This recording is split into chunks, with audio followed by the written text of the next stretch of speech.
come to the trombone?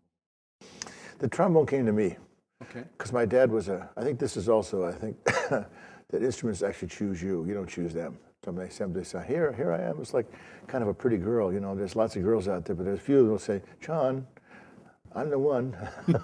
I need you. And my dad was an amateur trombone player, actually better than amateur.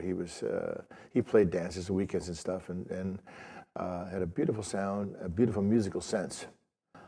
And the trombone was always kind of sitting around the house, and once in a while I'd be allowed to touch it, and play it, and so when I was 11 years old, I grew up on a farm outside of Cleveland, South Euclid, Ohio. And my parents had a farm. My grandpa, in those days, the families two lived together. My paternal grandparents and my parents and me, in this old farmhouse. And so we would, in the summer times, I had to collect the eggs, and in the winters too, and chop wood and like stuff that people do in farms. I didn't like that very much, actually. And I remember working in the fields and had to pick green beans and peppers and stuff, and I always would see people with clean fingernails, just absolutely immaculate fingernails. And no matter how much you scrubbed them, you couldn't get them clean. I just I just yearned for the day that someday I'm going to have clean fingernails, and I do now. They look pretty clean to me. I guess. I'm not so sure about the soul, but the fingernails are pretty clean anyhow. It was interesting because my grandmother gave me a plot of land on the farm when I was 11. She said, I want you to, do what you want. So I raised tomato plants. And I sold the tomatoes, and the profits I made from the tomatoes, I put my dollar bills in a drawer in my dresser. And when I got up to 115, I went down to the King factory after a whole summer of raising tomatoes and saving the money, and bought my very first trombone. And it was a thrill. And they say you never forget your first time, and you never forget the time when I went down there. My dad took me down, and I was 11, and I gave him the money, and the guy brought this brand new King trombone out with a red velvet case, and I opened it up, and the smell in that enthusiasm that was there when I opened the case, it was just fantastic. At the time, Ray McKinley, who at that time was the band leader, when they were in Cleveland, I had some kind of operation or something where he wasn't at the gig. So he had never met me, and it's a good story.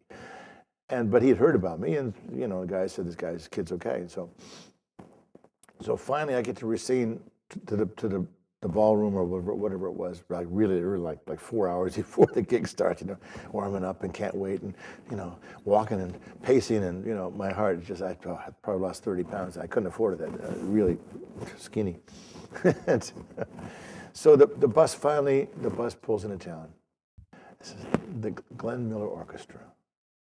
I couldn't believe it. I seen these pictures of band buses, and I couldn't believe that I'm there. I've joined the Glenn Miller Orchestra. I'm playing first trombone with Glenn Miller, or this is the orchestra. So I was always brought up to say Mr. McKinley, and not Ray. It was just, when you're young, you don't say that to people. So I didn't know what to do, and he was I walked up in the bus, in the well of the bus, and he's getting his clothes on. All the clothes are hanging up in racks there, and he's getting his dinner jacket on, and he was a hard Texan. We turned out to be great friends later on, and I love that man, adore him. He taught me so much. Anyway, I walk up and I said, Ray McKinley, my name is Jiggs Whigham. And he didn't put his hand on his knees, and looks just down and he puts his hand in his hip, and he said, whoops. He says, no shit. That was the thing he says to me. And it was just like, welcome to the big time. Yeah.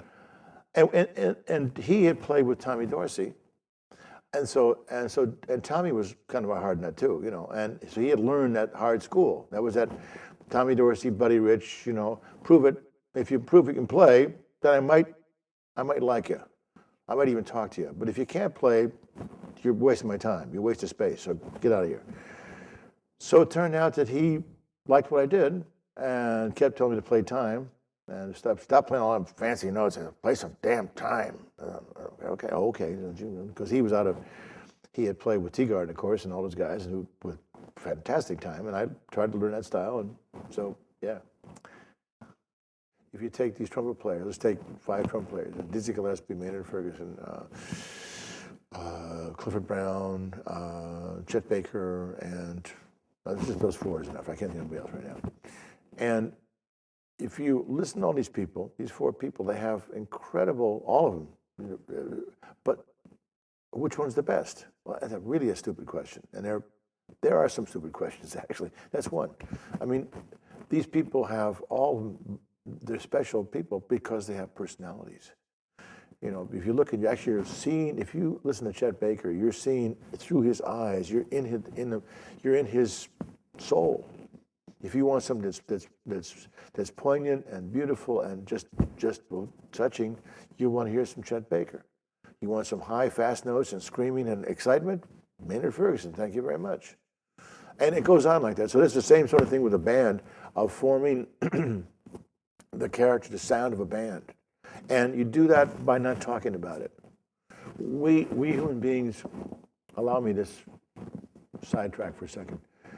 We have lost, by and large, our ability to understand instinct, to actually have instinct.